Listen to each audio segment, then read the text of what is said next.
Le Zoom Écho avec vous, Olivier Samin.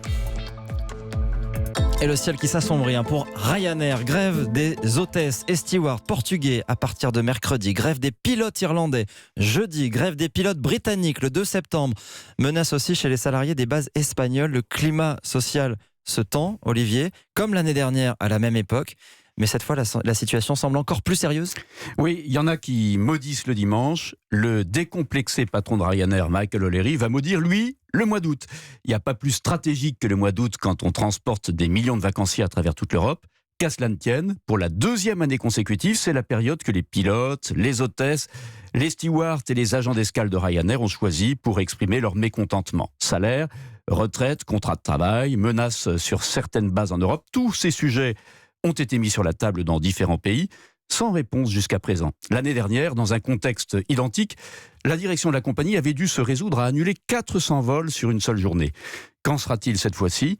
On ne sait pas encore, mais il y aura probablement à nouveau du désordre. Bis repetita, donc en pleine période de retour de vacances, sauf que cette année, les nuages qui s'accumulent ne sont pas que de nature sociale. Non, et pour rester dans la métaphore, on peut dire qu'il y a un autre nuage, certains diront un cumulonimbus, qui n'était pas là l'an dernier, et qui complique singulièrement les affaires de la compagnie. Il a pour nom 737 MAX, ce fameux avion nouvelle génération dont les livraisons ont été stoppées par Boeing après le crash de l'appareil d'Ethiopian Airlines en mars dernier. Ryanair, client exclusif de Boeing, en avait commandé 210 pour renouveler sa flotte. L'interruption des livraisons, pour combien de temps d'ailleurs on ne sait pas, remet complètement en cause les projets de la compagnie. Il faut reconnaître à Michael O'Leary sa franchise, alors que les autres compagnies clientes de Boeing se font très discrètes sur le sujet.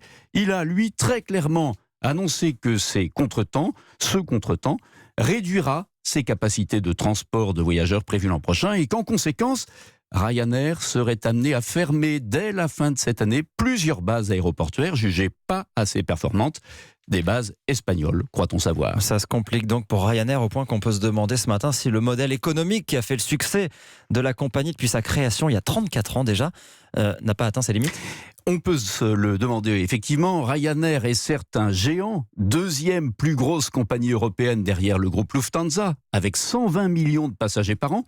Mais le contexte de déréglementation du transport aérien, qui lui a permis de bousculer le paysage ces 30 dernières années, ne joue plus de la même façon aujourd'hui. On le voit bien avec les grèves. Le trublion rentre dans le rang. Il est obligé de négocier avec les syndicats, de lâcher des salaires plus élevés aux pilotes, aux hôtesses, aux stewards, de leur consentir des conditions de travail moins éprouvantes, de se rapprocher en fait des standards des autres compagnies. Alors il y a encore de la marge, mais ça va dans ce sens. Et puis il y a un autre mouvement qui pourrait contrarier le modèle Ryanair, c'est Flixcam. Honte de prendre l'avion en suédois. Alors d'accord, cette campagne lancée en Suède n'est pour l'instant pas un raz-de-marée, mais elle commence à gagner les esprits chez les jeunes, notamment qui voyagent en Europe.